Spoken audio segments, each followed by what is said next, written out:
Jadi nanti payung hukumnya itu mengatur bahwa BPKH boleh berbisnis dalam ekosistem haji di situ. Paling penting itu. Bagaimana nilai manfaat dan kemudian juga tentang pengawasannya? Nah, nilai manfaat kemarin kan masih, ya itu tadi, masih Sukuk, ya? Sukuk 6%. Ya, ya. Nah, kita harapkan nanti ke depan setelah ada revisi ini bisa 10%. Ya. Targetnya. Ketika nanti revisi undang-undang itu berjalan kemudian menjadi undang-undang, bagaimana sistem akuntabilitasnya, kemudian sistem pengawasan yang akan dilakukan oleh Komisi 8? Nah, nanti memang salah. Nanti kita memang kemarin pengawasan kan di dalam BPK itu ada pengelola dan badan pengawas. Iya, betul. Nah, badan pengelola kemarin pengawas kan dipilih DPR. Kita kita mengawasi operasional di badan pengawas.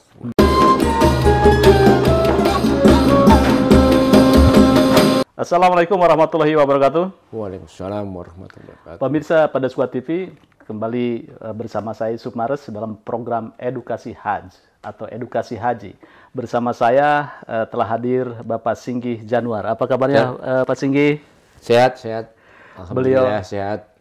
Beliau adalah Wakil Ketua Komisi 8, kemudian juga Ketua Panja Penyelenggara Haji dan Umroh ya Pak Ketua. Ya, revisi undang-undang. Revisi undang-undang dan juga politisi Golkar atau dari fraksi Golkar Dapil 5 Jateng Solo Raya. Ya, Solo Raya. Ini apa kabarnya nih Dapil? Nah, alhamdulillah aman ya.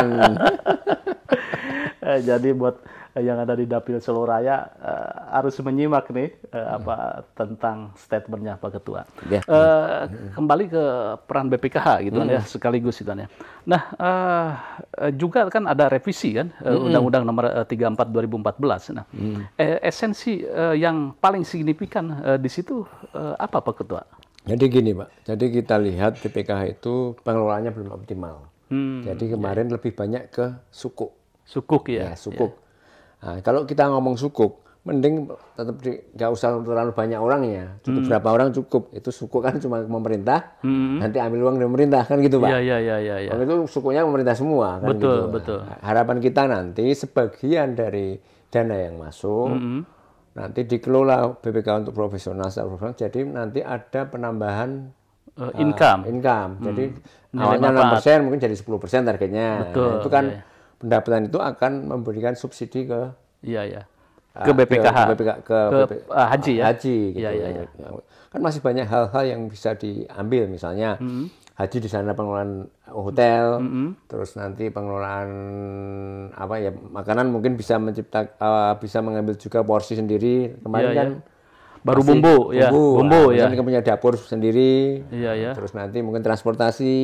Betul. Masih banyak hal yang bisa dikelola dari haji dan umroh yang di Arab Saudi sendiri, Pak. Belum di sini ya, Pak ya. Gitu. Jadi nanti payung hukumnya itu mengatur bahwa BPKH boleh berbisnis dalam ekosistem haji di situ. Ya, paling penting itu. Termasuk mungkin seragam ini gituan ya, seragam haji pakaian ihram gitu. Iya, tapi kalau pakaian ihram, koper itu memang itu CSR, Pak. Dari kalau misalnya koper itu dari penerbangan. Kalau koper kalau pakaian haji itu dari bank. Itu sumbangan itu. Dia kemarin laporan terakhir dia sudah mulai mengelola tentang bis transportasi. Oh, itu ya. Untuk umroh maupun untuk haji nanti ke depan. Kedua, dia juga mengelola hotel, sudah mulai booking hotel. Nah, itu kemarin untuk perannya umroh. Di situ gitu ada itu.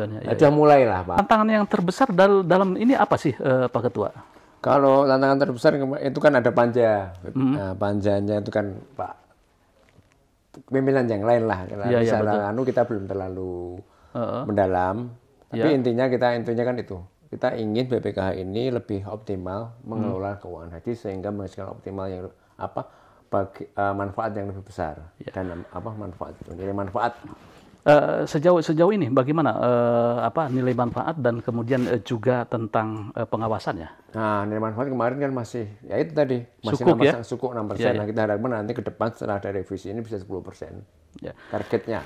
Ketika nanti revisi undang-undang itu berjalan kemudian menjadi undang-undang, bagaimana sistem akuntabilitasnya, kemudian sistem pengawasan yang akan dilakukan oleh Komisi 8? Nah, nanti memang salah. Nanti kita memang kemarin pengawasan kan di dalam BPK itu ada pengelola dan badan pengawas. Iya, betul. Nah, badan pengelola kemarin pengawas kan dipilih DPR. Kita mengawasi operasional di badan pengawas.